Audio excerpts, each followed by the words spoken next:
Putusan hakim menjadi awal pembuka dalam film ini. Terlihat seorang pemuda bernama Tony, gembong narkoboy kelas kakap yang dikisahkan baru saja terbebas dari hukuman karena tidak kuatnya bukti yang menjerat dirinya. Kebebasan pun langsung disambut gembira oleh komplotannya. Di tempat yang lain, pertemuan rahasia akan dilakukan oleh seorang kepala polisi bernama Malik. Pria itu datang hanya untuk menemui anak buah Tony sesuai janji yang telah dibuat sebelumnya. Nah, di sini bukannya anak buah Tony yang datang menemuinya. Malik justru mendapati anak buahnya sendiri yang telah menantinya di sana. Pria bernama Nazri itu merupakan seorang polisi yang selama ini dikenal jujur dan memiliki integritas yang sangat tinggi di satuannya.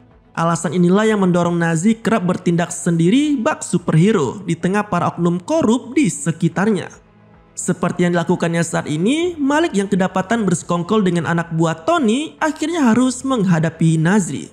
Meski yang dihadapinya adalah bawahannya sendiri, namun Malik yang kalah gesit akhirnya harus meninggoy setelah mendapat sejumlah tusukan pisau di tubuhnya. Tak cukup hanya dengan menghabisi Malik, Nazri juga memandikan dan membungkus mayat atasannya itu dengan sangat rapi, termasuk membakar barang-barang dan pakaian Malik untuk menghilangkan jejak yang ada di sana. Bahkan ia juga sempat membuang mayat Malik dengan menabur barang haram di atasnya. Meski terkesan brutal dan kerap main hakim sendiri, namun Nazri bukanlah satu-satunya polisi yang menjunjung tinggi kejujuran dan integritas dalam bekerja. Karena di tempat lain ada juga Syarifuddin yang dikenal sangat cekatan dalam meringkus para oknum korup. Seperti saat ini, petugas yang akrab disapa Syarif itu terlihat tengah mendatangi salah satu unit kerja di kepolisian. Targetnya sekarang adalah Amirul Ashraf, seorang petinggi kepolisian yang diam-diam telah melindungi bos judi kelas kakap dalam menjalankan operasinya.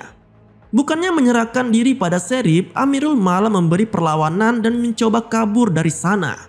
Anehnya, Syarif yang mendapati upaya kabur itu malah terkesan cuek dan membiarkan Amirul pergi begitu saja. Namun, apa yang dilakukan Amirul rupanya telah diprediksi lebih awal oleh Syarif.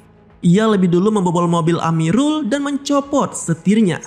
Alhasil, Amirul yang sudah berada di dalam mobilnya tak bisa berbuat banyak cuy. Ia hanya bisa pasrah diringkus oleh Syarif dan menanggung malu di hadapan semua bawahannya. Keesokan harinya, lokasi ditemukannya mayat Malik mulai dikerumuni oleh banyak orang, termasuk Sazlin, polisi wanita yang merupakan bawahan Malik sekaligus juga kakak kandung dari Nazri. Menariknya, penemuan mayat Malik memiliki ciri khas yang sama sebagaimana mayat yang pernah ditemukan sebelum-sebelumnya. Di mana pada mayat tersebut tak dijumpai adanya saksi, bekas sidik jari ataupun bukti lainnya termasuk CCTV. Mayat diketahui dalam kondisi bersih dan terbungkus plastik dengan disertai taburan serbuk haram di atasnya.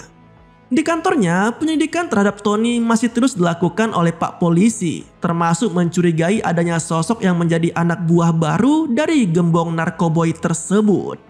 Meski memiliki catatan kriminal yang cukup banyak, namun pria berjuluk Kapak itu masih belum memiliki cukup bukti bagi polisi untuk menangkapnya. Tak lama berselang, kepala polisi pun datang dengan memperkenalkan petugas baru dari detektif khusus bernama Jane. Polisi wanita inilah yang nantinya akan menangani kasus penemuan mayat misterius belakangan ini. Dalam pertemuan tertutup, Jane membeberkan tentang penyelidikan yang akan dilakukan pada sosok Meat Killer. Sosok misterius yang telah membunuh 8 orang secara keji termasuk polisi Malik. Ia juga turut menjelaskan tentang ciri khas dari aksi Meat Killer, di mana setiap korbannya akan ditusuk beberapa kali pada bagian perut, lalu membersihkan dan membungkusnya dengan plastik sebelum akhirnya membuang mayat itu tanpa jejak sedikit pun. Nah, di sini uniknya, serbuk haram yang selama ini ditaburkan oleh Meat Killer pada tiap jasad korbannya ternyata berasal dari komplotan Tony. Tak hanya itu, ketujuh korban dari kebrutalan Meat Killer ternyata adalah anak buah Tony itu sendiri. Kecuali polisi Malik yang masih belum terungkap keterlibatannya dalam bisnis gembong tersebut. Sementara itu, Tony yang geram akan Meat Killer akhirnya menyuruh anak buahnya untuk segera menemukan sosok misterius itu. Melalui pria bernama Kapak inilah beberapa anak buah lainnya mulai dikerahkan untuk membuntuti semua polisi yang dicurigai sebagai Meat Killer. Menariknya, salah satu anak buah yang bernama Firdaus tiba-tiba mengutarakan niatnya agar bisa dipertemukan dengan Tony. Ia berdalih jika selama ini dirinya telah bosan terus-terusan menjadi pesuruh dan ingin mendapat kepercayaan lebih dari Tony. Namun keinginan tersebut jelas ditolak mentah-mentah oleh Kapak. Ia sampai menodongkan pistolnya hanya untuk menggertak anak buahnya yang dianggap tak sopan itu. Nah, dalam menjalankan tugasnya, Kapak tidak hanya sekedar menyuruh anak buahnya saja untuk membuntuti seorang polisi. Akan tetapi ia pun ikut mengawasi aktivitas dari salah satu polisi yang menjadi targetnya. Secara tak terduga, Kapak yang terlalu fokus pada targetnya malah tak menyadari jika mobilnya telah dimasuki oleh sosok misterius yang tak lain adalah Nazri. Dengan mengancamnya menggunakan sepucuk pistol, Nazri mengiring Kapak menuju ke gudang kosong yang sebelumnya sempat menjadi lokasi pembunuhan Malik.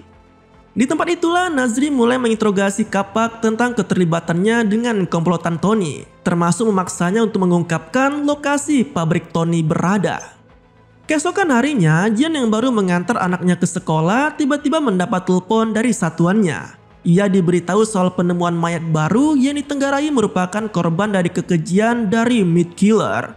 Dengan cepat, detektif wanita itu pun langsung bergegas menuju ke TKP.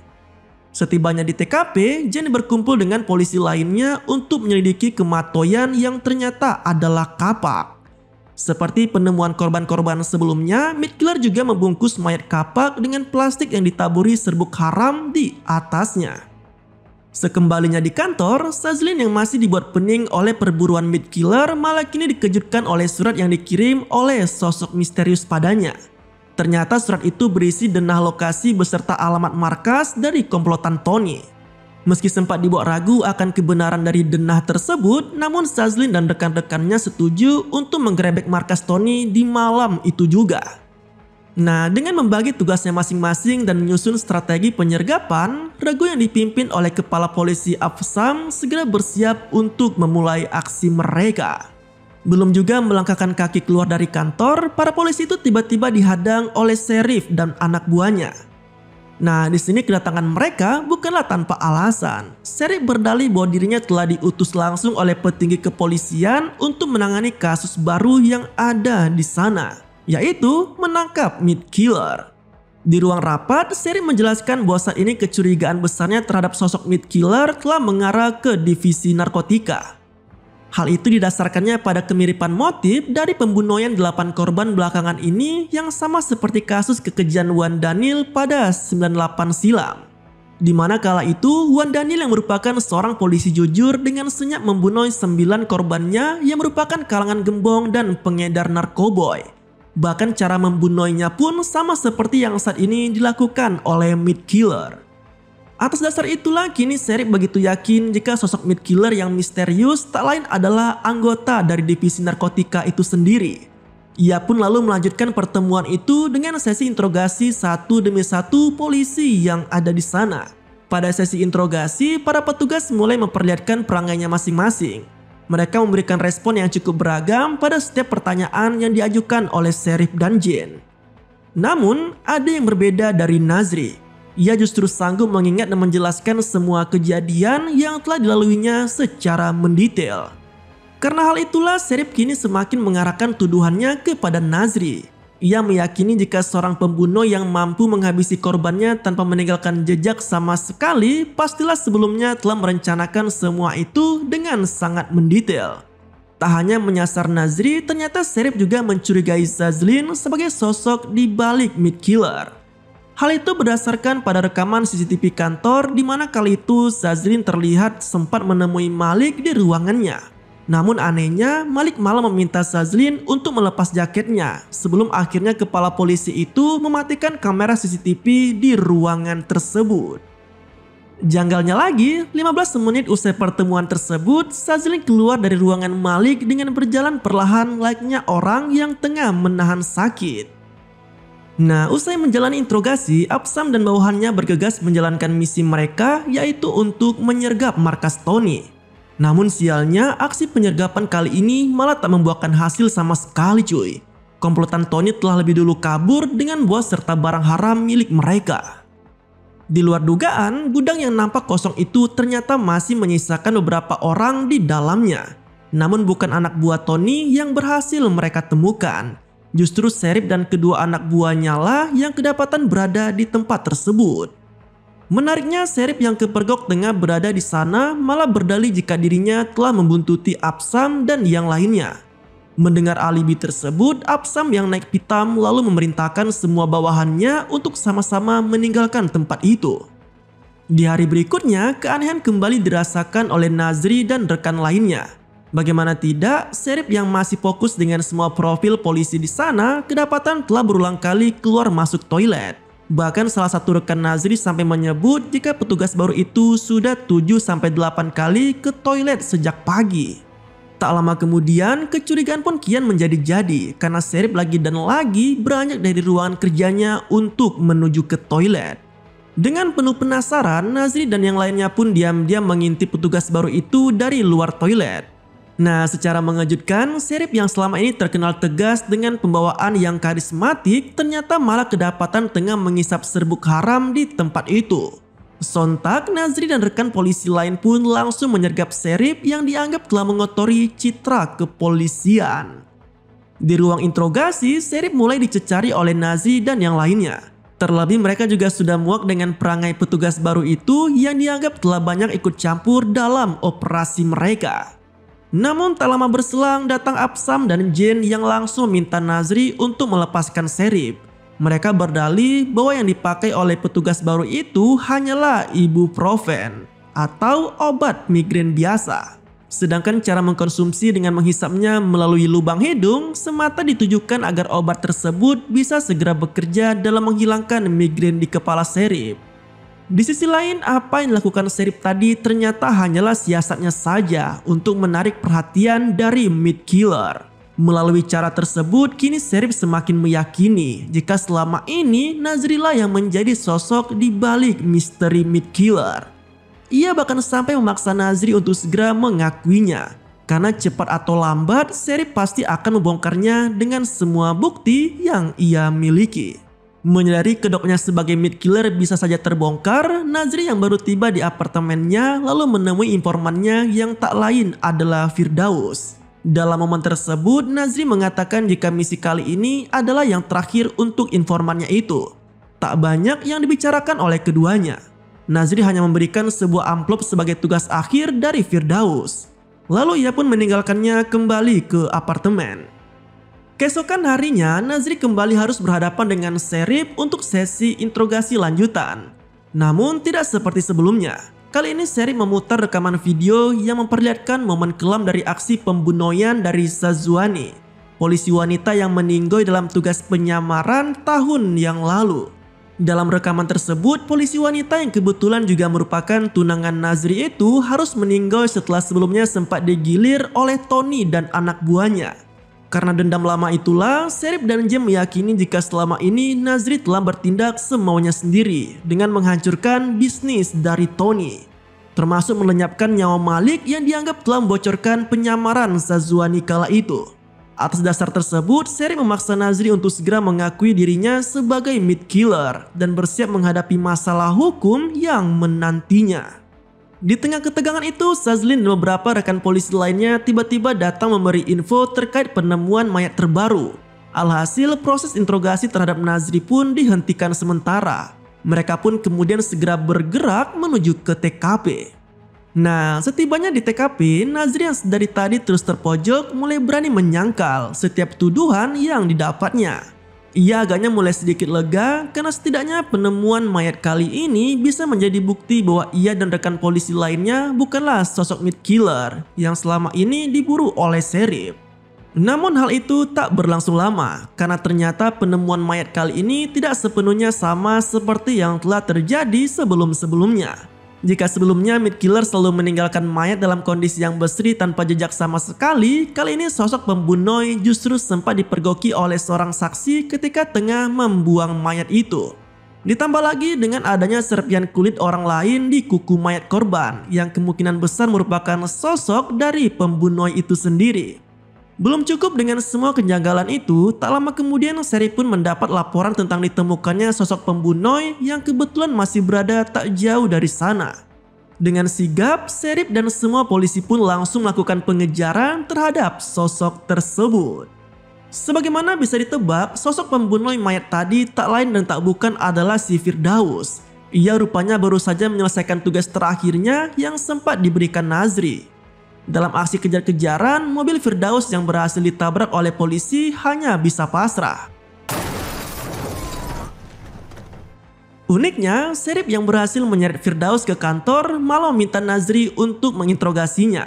Seolah ia benar-benar ingin mengetahui reaksi dari sosok yang diyakininya sebagai meat killer itu. Di luar dugaan, Nazri yang telah berhadapan langsung dengan Firdaus malah menjalankan sesi interogasi sesuai prosedur sebagaimana mestinya. Bahkan dia sama sekali tak menunjukkan gelagat mencurigakan dalam proses tersebut. Nah, namun di balik itu, Nazri ternyata diam-diam telah berkomunikasi dengan Firdaus melalui sandi Morse. Bahkan untuk membuat kesan yang natural, polisi tersebut sempat menyerang Firdaus alih-alih untuk membuat kekacauan di kantornya.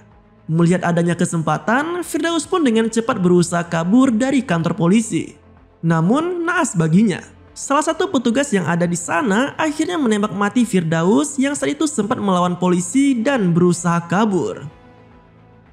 Usai kekacauan tersebut, Sheriff mengumpulkan Afsam dan bawahannya. Ia lalu menegaskan bahwa Firdaus bukanlah meat killer yang sesungguhnya, melainkan sosok pembunuh misterius itu sekarang masih ada di lingkungan divisi narkotika, termasuk sosok polisi korup yang mungkin juga telah bekerja untuk Tony. Menariknya, Sheriff yang awalnya sempat geram dengan Tony malah kini memutuskan ingin bekerja sama dengan gembong narkoboy itu. Tujuannya sudah pasti adalah agar ia bisa lebih mudah dalam menemukan sosok meat killer yang sesungguhnya. Di luar dugaan, sosok misterius yang selama ini disebut-sebut telah bekerja untuk Tony ternyata adalah Jane. Ia menemui Tony di markas rahasianya untuk memberitahu tentang perkembangan terbaru dari kepolisian, termasuk rencana Sheriff yang ingin bekerja sama dengan gembong narkoboy itu. Di akhir pertemuannya, Jane juga sempat menyebut Sazlin sebagai sosok meat killer. Meski belum ada bukti kuat, namun ia sangat yakin jika polisi wanita itulah yang selama ini menjadi sosok dari meat killer. Nah, sementara itu, Nazri yang baru pulang ke apartemennya tiba-tiba dikejutkan oleh kemunculan Sheriff dan Sazlin yang telah lebih dulu menunggunya di sana. Dalam momen tersebut, Sheriff mengungkapkan tentang fakta yang dirahasiakan selama ini, terutama saat terjadinya pertemuan antara Sazlin dan Malik tempo lalu. Melalui bukti rekaman suara, Sheriff menjelaskan bahwa rekaman tersebut telah dibuat sendiri oleh Malik, tepat setelah ia memastikan tak ada penyadap di balik jaket Sazlin. Kepala polisi itu menegaskan bahwa selama ini dirinya memang sempat bekerja untuk Tony. Namun semua itu dilakukannya demi bisa mengetahui lokasi markas dari gembong tersebut. Tak hanya itu, Malik juga sempat mengungkapkan bahwa selama ini telah ada polisi korup lainnya yang bekerja untuk Tony. Oknum itulah yang telah membocorkan misi penyamaran Zazwani hingga kemudian polisi wanita itu diperkaos ramai-ramai dan dihabisi. Sementara itu, semua uang pemberian Tony dan rekaman suara tersebut memang sengaja dititipkan pada Sazlin karena Malik yang begitu percaya pada kredibilitas polisi tersebut. Berbekal bukti rekaman itu, Sheriff dan Sazlin kini sangat meyakini bahwa sosok meat killer yang misterius tak lain dan tak bukan adalah Nazri itu sendiri. Mereka pun mendesak Nazri untuk segera mengaku dan menyerahkan diri esok hari. Karena jika tidak, maka Sheriff pun tak ragu menggunakan upaya kekerasan untuk menyeret Nazri ke penjara. Keesokan harinya, Nazri yang telah berada di parkiran kantor nampak masih ragu untuk menyerahkan diri di hadapan Sheriff. Namun tak lama kemudian, Jane tiba-tiba masuk ke mobilnya. Di luar dugaan, ternyata Jane selama ini telah mengetahui sepak terjang Nazri sebagai meat killer. Bahkan ia juga turut membawa bukti foto pertemuan Nazri dan Firdaus tempo lalu. Alih-alih membenarkan sikap Nazri sebagai sosok meat killer, Jane malah membawa polisi muda itu ke suatu tempat untuk menemui Tony. Namun bukan sambutan hangat yang diberikan oleh anak buah Tony. Justru pukulan telaklah yang dilesatkan Jane pada Nazri hingga membuatnya tak sadarkan diri. Di sisi lain, keberadaan Nazri dan Jane yang tak kunjung datang ke kantor sontak membuat seisi kantor bertanya-tanya. Kondisi pun semakin kian bertambah runyam. Karena tak lama berselang, Sazlin tiba-tiba mendapat pesan dari Nazri di mana pesan tersebut berisikan sebuah tautan video. Dalam video itu terlihat Nazri yang tengah disekap oleh Tony dan kawanannya. Mereka mengancam pihak polisi untuk segera mengungkapkan sosok asli dari Meat Killer. Karena jika tidak, maka mereka tak akan ragu untuk membunuh Nazri. Tak jauh berbeda dengan Jane, ia yang juga disekap pun turut dijadikan sebagai sandera. Namun bukan lagi sosok Meat Killer yang mereka inginkan. Tony dan kawanannya justru ingin menukar Jane dengan si Sheriff. Agaknya gembong narkoba itu telah cukup dibuat geram dengan sepak terjang polisi baru tersebut. Nah, menyadari bahwa Tony belum mengetahui siapa sosok Meat Killer yang sebenarnya, Sazlin pun akhirnya berinisiatif untuk mendatangi sendiri markas gembong tersebut. Dan mengaku-ngaku sebagai Meat Killer bahwa dirinya adalah Meat Killer. Sementara Sheriff dan polisi lainnya akan mendatangi lokasi Jane berada. Dalam misi penyelamatan Jane, Sheriff dan polisi lainnya sempat terkecoh oleh muslihat yang dibuat oleh Tony. Absam yang kala itu berusaha menyelamatkan Jane malah hanya mendapati anak buah Tony yang telah dibekali dengan bahan peledak. Alhasil, kepala polisi itu pun harus meninggoy dalam ledakan tersebut. Di luar dugaan, aksi penyanderaan Jane ternyata hanyalah siasat dari dirinya saja. Ia rupanya telah memiliki rencana lain, yaitu mengalihkan fokus Tony pada Sazlin sebagai sosok Meat Killer. Sementara ia sendiri akan membebaskan Nazri dan meminta polisi muda itu untuk menghabisi Tony.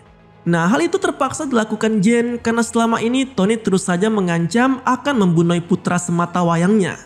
Dengan kata lain, jika Tony berhasil dibunuh oleh Nazri, maka secara tak langsung Jane dan anaknya bisa hidup tenang tanpa ada lagi ancaman dari gembong tersebut. Di waktu yang sama, kedatangan Sazlin juga turut diikuti oleh rekan polisi lainnya. Alhasil, aksi baku tembak pun terjadi di tempat tersebut. Menyadari adanya kesempatan, Nazri pun turut ikut dalam kontak senjata hingga kemudian ia berhasil menghabisi Tony dengan sangat-sangat brutal. Sementara itu, Sazlin yang sempat menghindar dari baku tembak tiba-tiba mendapat serangan dari Jane. Namun hal itu tak berlangsung lama, karena kemudian Nazri pun datang dan langsung menodongkan pistolnya ke arah Jane. Sialnya, Jane yang berada di bawah todongan pistol malah membual dengan mengatakan pada Sazlin jika selama ini Nazri telah bekerja untuk Tony. Sontak hal itu semakin membuat Sazlin menjadi marah. Ia bahkan sampai menodong adiknya sendiri dan menyuruhnya untuk segera membebaskan Jane. Memanfaatkan Nazri yang sedang lengah, Jane berusaha melarikan diri dari tempat itu. Namun sayangnya upayanya harus gagal, karena Nazri dengan sigap langsung melumpuhkan Jane dengan tembakan. Naasnya, Sazlin yang sudah tak percaya dengan Nazri malah menembak adiknya sendiri hingga meninggoy di tempat. Belum usai meratapi kematian Nazri di tangannya sendiri, Sazlin kini harus berhadapan langsung dengan Jane yang sempat berusaha memberikan perlawanan. Namun siapa sangka, sebuah tembakan tiba-tiba mendarat ke tubuh Sazlin dan membuatnya langsung terkapar tak berdaya. Di luar dugaan, sosok yang baru saja menembak Sazlin ternyata adalah rekan kerjanya sendiri di divisi narkotika, yaitu polisi Farouk. Dari sinilah terungkap bahwa selama ini Tony diam-diam telah mempekerjakan dua polisi sekaligus sebagai informannya, yaitu Jane dan Farouk. Belum usai dengan temukangan dua polisi korup itu, regu yang dipimpin Sheriff pun tiba di lokasi. Namun lagi-lagi hal tak terduga pun kembali terjadi. Jane yang tak ingin mati konyol langsung menembak matai Farouk yang sedang lengah. Alhasil, kini hanya Jane seorang saja yang tersisa dari aksi baku tembak di markas Tony.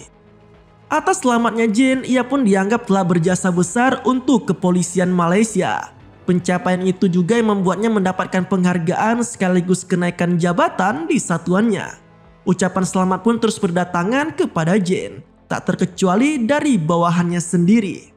Menariknya, Jane yang selama ini mengira Sazlin telah meninggoy malah baru mengetahui jika polisi wanita itu ternyata berhasil selamat. Bahkan diprediksi akan kembali bisa bekerja dalam waktu dekat.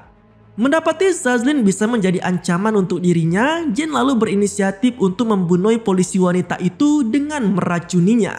Namun belum juga sempat memberi racun pada Sazlin, Sheriff tiba-tiba saja muncul dan mencecari Jane dengan sejumlah pertanyaan. Agaknya polisi jujur itu masih terus mencurigai Jen sebagai sosok yang sempat bekerja untuk Tony. Nah, di sini menariknya, Sheriff juga datang dengan membawa bukti pendukung lainnya, yaitu secarik nota pembayaran sekolah anak Jen yang sempat ditemukannya di markas lama Tony. Tak hanya itu, Jen yang nampak mulai gusar juga bisa kembali dipancing oleh Sheriff. Karena ternyata polisi wanita itu juga mengetahui secara pasti bom milik Tony. Padahal barang tersebut telah dicuri oleh Sheriff jauh sebelum penyekapan Jen di bus tempo lalu. Dengan kata lain, Jen sebenarnya sudah cukup lama bekerja untuk Tony. Terbukti dari temuan nota pembayaran sekolah dan bom milik Tony. Tak cukup sampai di situ, Sazlin yang sedari tadi terus terbaring ternyata hanya berpura-pura saja demi bisa menjebak Jen. Ia tiba-tiba terbangun dan menunjukkan dirinya telah sadar dalam kondisi yang cukup baik. Nah, merasa terpojok, Jen yang kehabisan akal sehatnya lalu nekat melakukan bundir dengan menembak kepalanya sendiri. Singkat cerita, Sazlin kini telah kembali bekerja dan ia mendapat posisi barunya sebagai kepala polisi di satuannya. Menariknya, tugas pertama di masa jabatan barunya itu adalah bekerja sama dengan Komisi Anti Korupsi dengan target utama yaitu seorang hakim agung. Dan kisah pada film ini pun berakhir. Nah, itulah alur ceritanya cuy. Jika suka dengan cerita kali ini, jangan lupa share video ini ya. Terima kasih telah menonton sampai habis dan tetap santuy. Sampai jumpa pada video selanjutnya.